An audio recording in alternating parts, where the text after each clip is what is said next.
A continuación, Radio USEC presenta Palabras Peligrosas, un programa radial que instala la literatura como un arma de desarme, de remesón, de conocimiento y placer. He aquí el peligro de las palabras, con la conducción del escritor y narrador Jorge Calvo. Hola, hola, ¿cómo están, queridos amigos que nos acompañan en nuestro programa Palabras Peligrosas? Un programa cultural orientado fundamentalmente a la literatura, que resulta posible gracias al auspicio de Universidad SEC, Sociedad de Escritores de Chile, y Signo Editorial.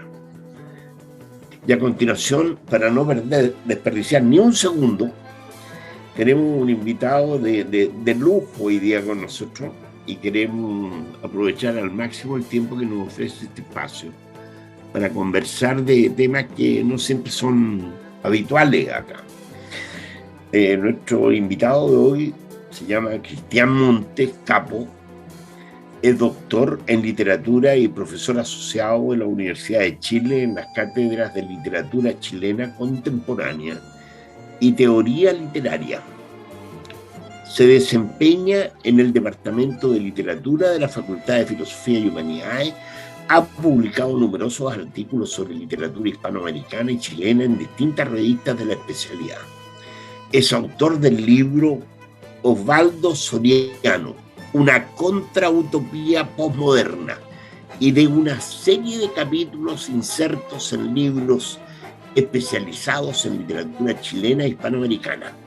Ha realizado investigaciones en Estados Unidos, Alemania, Cuba, Argentina, entre otros países.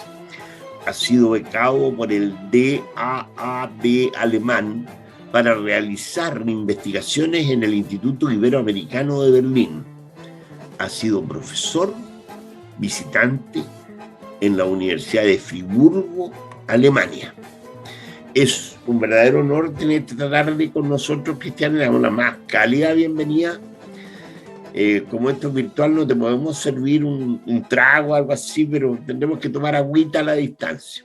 Muchísimas gracias, Jorge. Muchas gracias, Gabriela. Muchas gracias, Jorge. Para mí un gusto enorme estar acá, con todo gusto.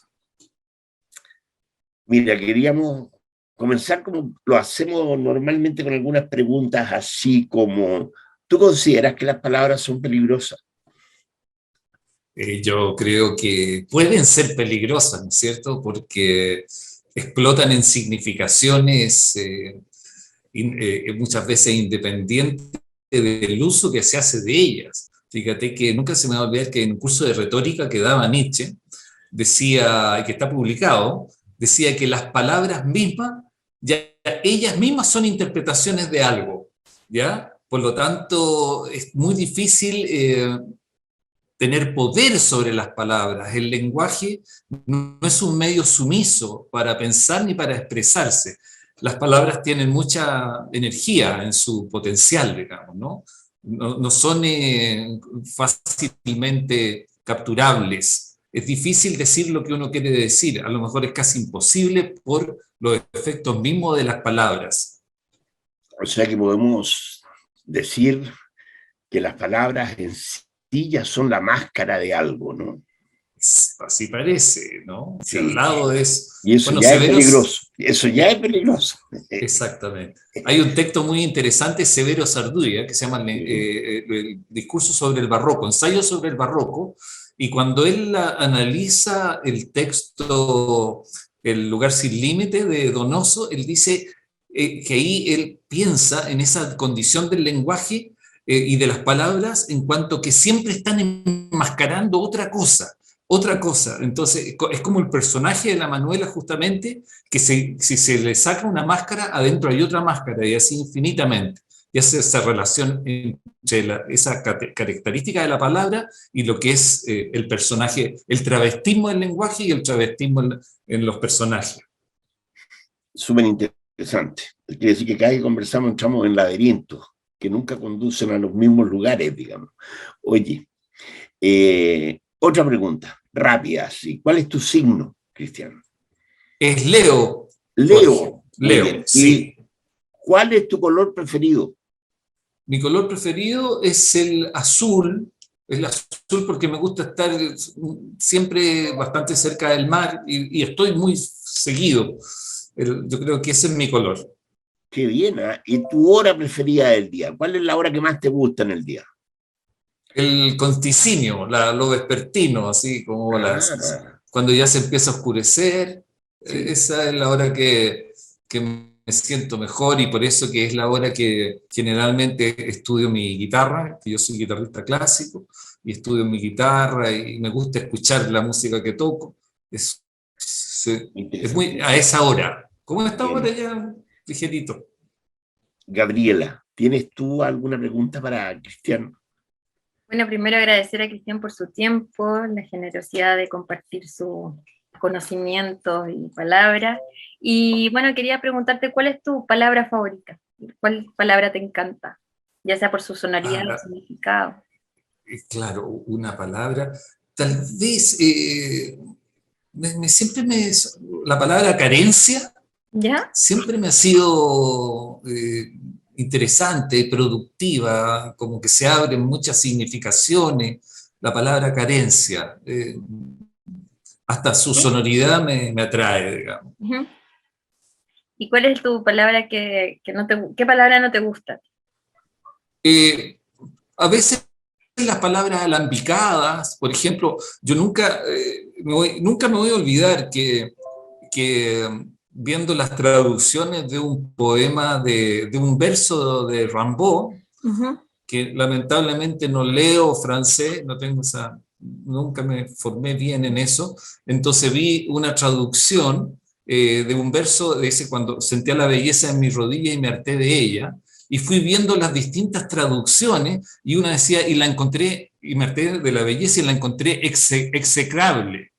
Entonces Mm, me impresionó cómo podía haber una traducción tan mala, sí, cosa muy mala. imposible, imposible, y esa palabra execrable me quedó para Mm, siempre como una palabra sí, odiosa, es una palabra ruidosa, execrable. Es una palabra. claro, Sí, sí, una tienes Oye, palabra razón. punzante, Sí. punzante. sí, Mm, sí. Cuéntame, Cristian, ¿y es que estás en este minuto? Bueno, en general, bueno, hago las clases de teoría Ujú. literaria en el posgrado y en el pregrado hago, en este semestre hago un curso que se llama La violencia en la narrativa chilena postdictadura. Y en los Ya. primeros semestres hago grandes narradores, que se llaman, Ujú. grandes narradores chilenos, y ahí me muevo en esas áreas y mientras tanto siempre investigando algo, escribiendo. Estoy tratando de hacer una relación entre literatura y música para juntar mis dos intereses Ujú. algunas cosas han salido, ya he hecho, o también literatura y pintura, por ejemplo, estudiando la obra de Adolfo Kuh. Entonces me Ujú. interesa hacer dialogar estas tres disciplinas artísticas, literatura, pintura y música. En eso estoy un poco con eso, Súper con interesante. ambiciones muy humildes en el sentido, pero me gusta hacerlo, porque tengo un interés por esas otras áreas también, la música y la pintura, desde mi adolescencia. Entonces no es un interés de estos últimos años solamente. Perfecto. oye, a mí me gustaría, aprovechando tu experticia en literatura latinoamericana y chilena contemporánea, conversar un poquito de algunos temas. Tú sabes que ahora se viene la Feria del Libro de Santiago el día 11 y está dedicada a grandes escritores chilenos, digamos, que pertenecen al patrimonio. A ellos está dedicada la feria. Y en este programa nosotros con Gabriela normalmente estamos entrevistando a autores toda la semana, pero la mayoría abrumadora son poetas, ¿me entiendes? Ahí ganan por paliza los poetas, son por cada 10 poetas aparece por ahí un narrador lejano. Y creo que en este país los poetas también en cierto sentido la llevan, en el sentido de que ellos en el área de la poesía han desarrollado mucho el lenguaje y son expertos en hacer todo tipo de experimentos de cualquier clase, vuelan en jet, digamos, van en el jet, mientras que los narradores todavía aquí andan en carretera, tengo la sensación yo. Son bastante más modestos en sus experimentaciones. Pero a mí me gustaría hacerte una consulta, hablando de Donoso, precisamente, que pertenece a la que llamamos generación del 50, donde se incluye gente como Lafourcade y Edward también. Pero son también contemporáneos de lo que se llamó el boom latinoamericano. A Donoso incluso lo incluyen en el boom. Y lo curioso que a mí me llama la atención siempre es que en el boom se habla mucho de la influencia que tiene de Faulkner en varios autores. En García Márquez, en Rulfo, en Onetti, hablan de la influencia faulkneriana. ¿Tú consideras que esa influencia faulkneriana se manifiesta en la narrativa latinoamericana desde la generación de 50 para adelante de alguna manera?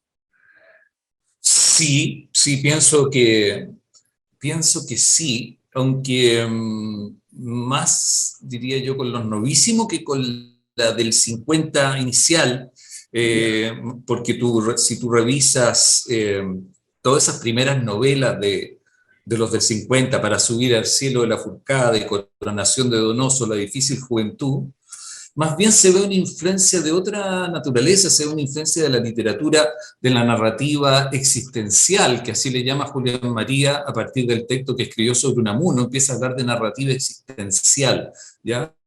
Y acuérdate cuando Jorge Iván Hübner dice, estos jóvenes, en ese texto que escribió en el Diario Ilustrado, ¿no es cierto? Juventud en crisis, se llamaba como una interrogante, dice, estos jóvenes le ha hecho muy mal leer tanto existencialismo, leer a estos filósofos franceses porque les ha dado, claro, les ha proyectado una imagen y una visión de mundo tan oscura, tan pesimista, claro, tan lóbrega y tan decepcionada del ser humano, y ahí Lafourcade responde a la semana y dice, a toda honra, justamente somos existencialistas, porque eso nos ha permitido buscar mayores niveles de autenticidad respecto a cómo el ser humano se piensa a sí mismo, a la sociedad y cómo pensamos la literatura. Y por eso en el manifiesto de Claudio Giacconi, que él escribe el manifiesto del 50, él dice, claro. No es tan importante las tramas, sino que lo importante es el buceo psicológico. Y en ese buceo psicológico vamos a lograr hablar de los chilenos fuera de los estereotipos que venían del criollismo, sino que ya algo así como conocer el alma de los chilenos, ¿no es cierto?, la psiquis de los chilenos, y para eso justamente se van de lo local y escriben, pueden estar situados después en cualquier parte del mundo. Claro. Por ejemplo, Alberto Heidemann tiene una novela que se llama Nací ahorita en París, que está ambientada en París. O sea, tratan de salir de lo local para abrirse a lo anterior, al mundo. Y los novísimos, claro, ahí hay una influencia más de Faulkner, porque también hay en las formas narrativas, ¿no es cierto? No solamente sí, en los temas, sino que en el cómo escribir, en la estructura narrativa, claro. Eso, es justamente eso, en las tensiones del lenguaje, en el tensionar el lenguaje, el buscar y ensayar, algo que a la generación del 50 no le interesaba mucho, porque en el sentido que este ensayo, por ejemplo, ensayar formas discursivas distintas, ¿ya? Experimentaciones en el paso de la voz, en la configuración de varios narradores, en algo que se va a ir conjugando y que en Cortázar va a adquirir una tremenda fuerza, que es la indeterminación de lo real.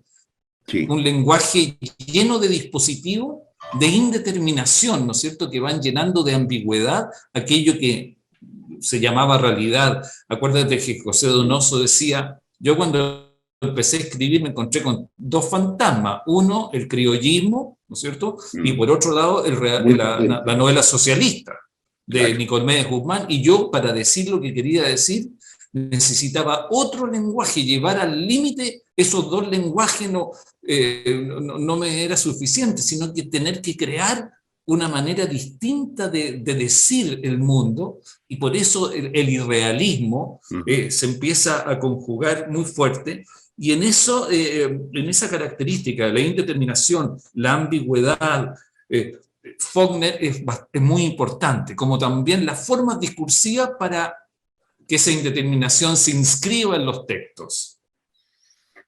Oye, a mí yo tuve la impresión, y a lo mejor es muy personal, de que la literatura chilena estuvo más largo rato abastecida o bebiendo de la francesa, más que de la norteamericana.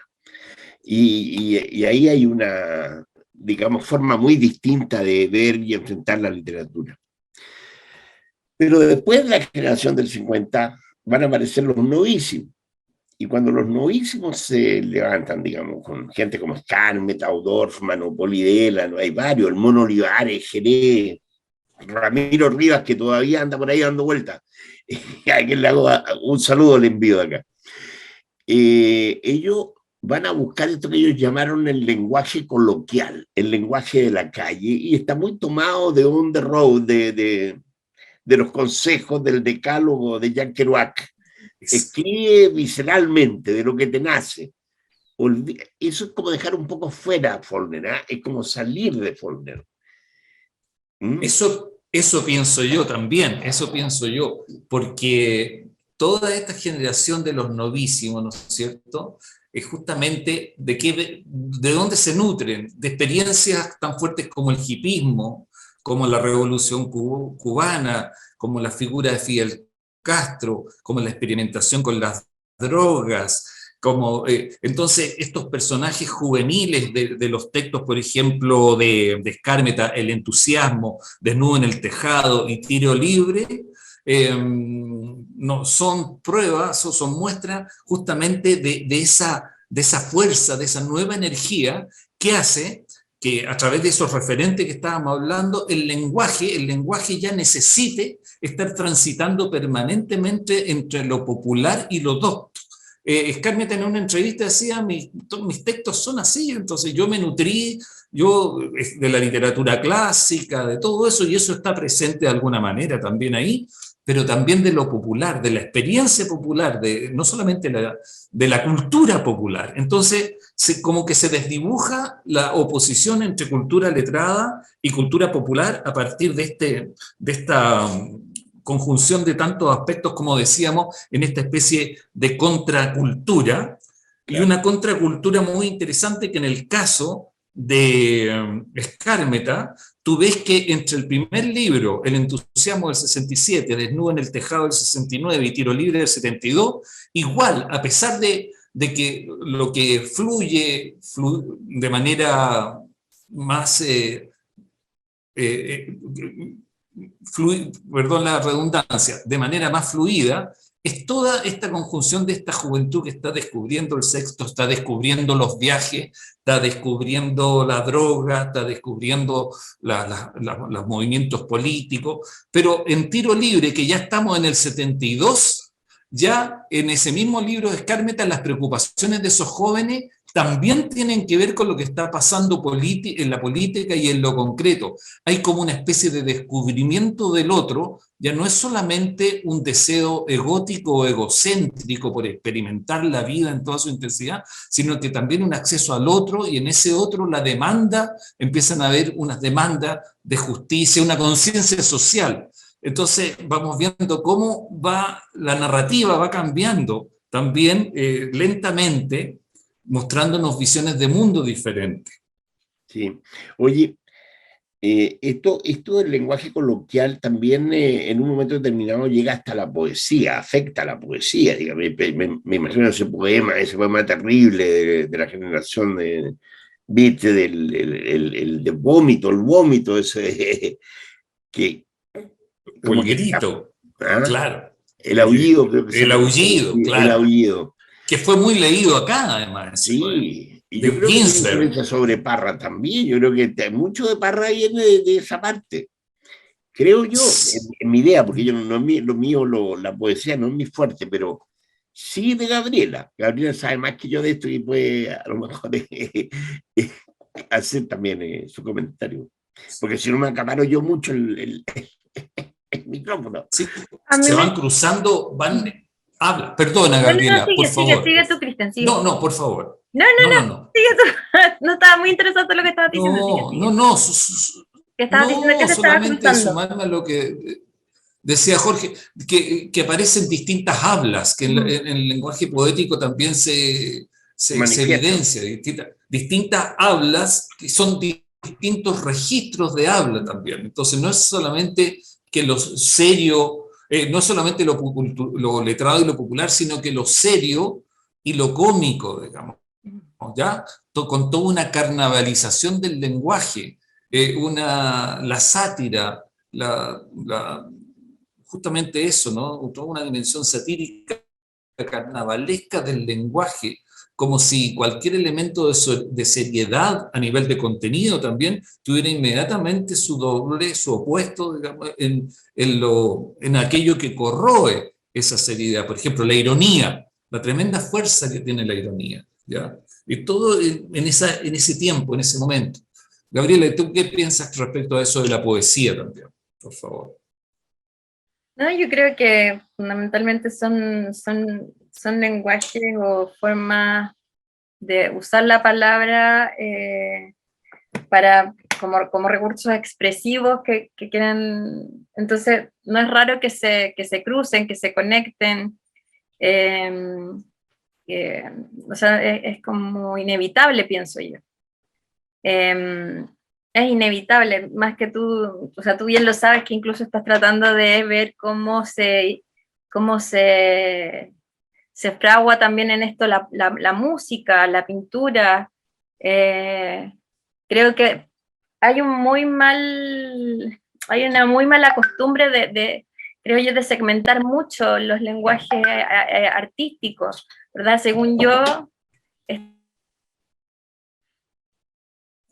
están todos interconectados de alguna manera.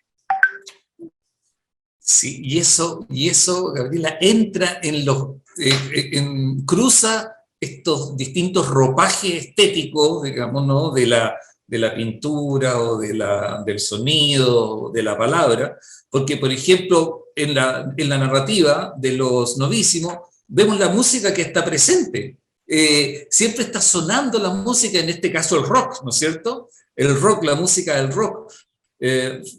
Aparece la música cumpliendo una función que enriquece justamente las características de ese mundo y las características de los personajes. Eso me parece muy interesante que se puede apreciar, como en otras narrativas, no sé, con la María Luisa Bombal, los personajes escuchan otra música, o la generación del 50 escuchamos otro tipo de audición, o el paisaje sonoro también va cambiando según van cambiando los estilos literarios, digamos. También va cambiando el paisaje sonoro que está instalado, que se despliega en la escritura. Muy interesante, oye, Cristian. Fíjate que ahora, llegando finalmente a lo que fue el boom con Cortázar, pareciera que la generación que sigue, la que viene después de la novísima, la generación que llamamos aquí los 80, la que se forma en tiempos de la dictadura, tiene mucho más influencia de Cortázar. De todos los escritores del boom, pareciera que Cortázar fue el que causó más estrago en esto. Es la impresión que yo tengo, y lo veo, por ejemplo, en Bolaño. A Bolaño lo consideran un poco menos que un seguidor de Cortázar, ¿no? ¿Qué impresión tienes tú respecto a eso?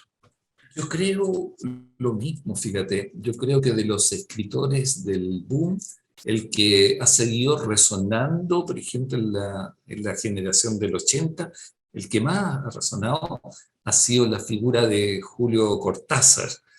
Por tantas razones, no sé, a nivel contenido, por ejemplo, a nivel de contenido, él, si tú lees sus cuentos, por ejemplo, Puta Asesina, El Gaucho Insufrible, Llamadas Telefónicas, tú te das cuenta que siempre el horizonte un poco, no siempre, pero siempre el horizonte histórico que está ahí como telón de fondo en la dictadura y todo lo que significó, por ejemplo, en el cuento del Ojo Silva se puede apreciar muy bien esto, la pulverización de los sueños que se tenían revolucionarios, los sueños de un cambio social fuerte, importante, y ahí en ese mismo cuento, en el Ojo Silva, él dice que él es de esa generación, es muy cercano a la generación del 80, ¿no es cierto? La generación de los sueños perdidos, ¿no es cierto?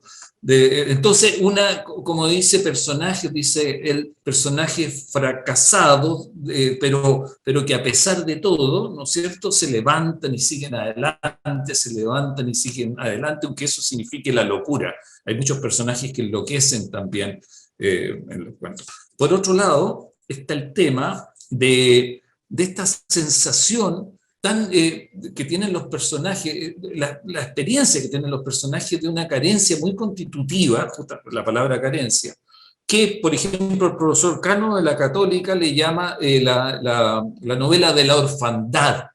Esa orfandad que tú aprecias en muchos escritores de la generación del 80, ¿no es cierto? No, bueno, tanto Roberto Rivera, Diego Muñoz, tú mismo, Jorge, y tantos otros, ¿no es cierto?, Antonio Stornol, la idea de la pérdida del padre, pero el padre no solamente el padre biológico, no solamente a lo mejor el padre que sufrió los avatares de la dictadura, sino que el padre como entendiendo una paternidad que da cobijo, como algo así como relatos históricos, políticos, que por ejemplo, la idea de un cambio, del sueño revolucionario, también se carece de eso, entonces son sujetos carentes. Entonces, esa carencia que se ve en los personajes de Bolaño es muy productiva en los mundos creados por los escritores de la generación del 80.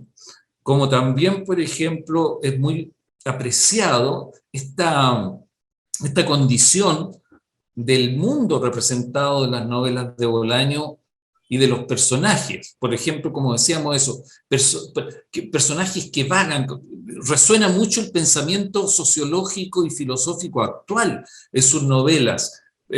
No digo imponerle a las novelas modelos para interpretarlas, no, pero si tú lees, por ejemplo, los libros de Zygmunt Bauman, sobre la globalización, o sobre la posmodernidad, por ejemplo, sobre el mundo fluido, ¿cómo le llama?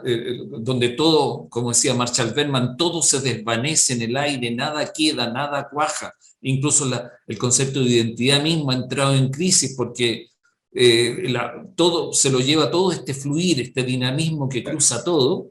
Entonces, los personajes de Bolaño, por lo menos en su cuento, andan siempre como perdidos buscando algo y van cruzando por distintos lados y te vas dando cuenta que en todos lados se encuentra lo mismo.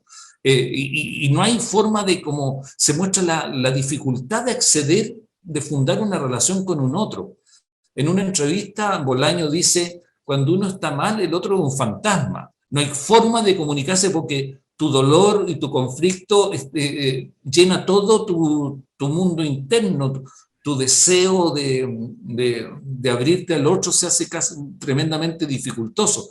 El problema de la comunicación, por ejemplo, está muy bien visto, tratado en Bolaño. Por un lado, entonces, en la generación del 80, uno ve muchos esos mismos motivos, distintas formas, como entendemos la palabra sobreviviente. ¿Ya? No es solamente un sobreviviente de la dictadura, de lo que pasó en dictadura, sino que es un sobreviviente que vive a pesar de que sus sueños fueron pulverizados, sus sueños colectivos, ¿cierto?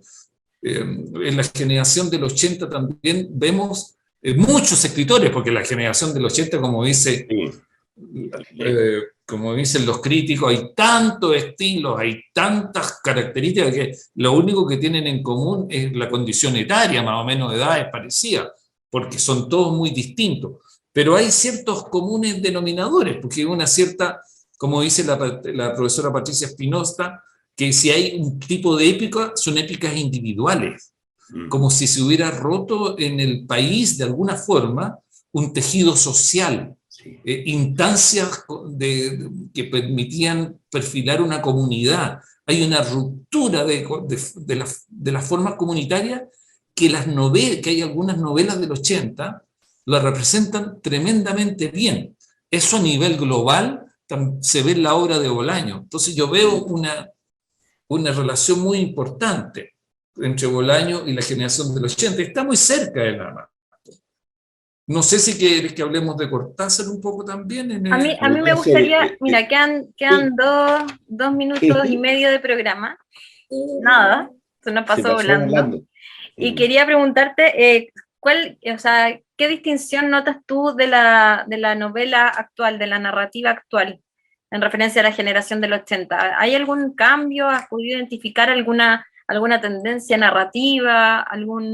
En las escritores, por ejemplo, que están cerca de los 45, que se llamaba La narrativa de los hijos, donde está Nona Fernández, Alejandra Costamagna, Diego Zúñiga y todos, si vemos eso, lo que fue la novela de los hijos, lo que diría yo que hay un común denominador, la dificultad para imaginar un futuro, ¿ya? Como si lo vivido en la época de la dictadura dejó en la transición resabios tan importantes de, como dicen algunos sociólogos, del miedo al otro, de la dificultad de establecer vínculos un poco más comunitarios, el trauma, que la literatura chilena hasta el día de hoy, gran parte, adolece de ese trauma que hace que esta literatura esté más contaminada de melancolía que de duelo. De esto se ha escrito mucho, hay un libro que se llama Alegorías de la derrota, de Idel Veravelar, que lo trata muy bien. Entonces, estas novelas de estos escritores que tienen como 40, 45 años, esas novelas de ellos que se insertan en lo que se llama la novela de los hijos, vale decir, los hijos cuyos padres vivieron las vicisitudes de la dictadura en forma directa, en esas novelas yo pude captar una dimensión apocalíptica. ¿En qué sentido apocalíptico? No en el sentido religioso, sino que en el sentido de que da la impresión de que se ha producido una ruptura simbólica tan importante que es muy difícil construir un futuro, imaginarse un futuro. Y resulta que es muy complicado no poder imaginarse un futuro, porque eso quiere decir que todavía se está procesando de manera muy conflictiva justamente el pasado. Entonces, si no se procesa el pasado sanamente, es difícil imaginar un futuro. Eso se ve en algunas novelas de lo que se llamaba la generación de los hijos, por ejemplo, que sería un matiz de diferencia ya. Palabras peligrosas, un programa radial que instala la literatura como un arma de desarme, de remesón, de conocimiento y placer. He aquí el peligro de las palabras, con la conducción del escritor y narrador Jorge Calvo.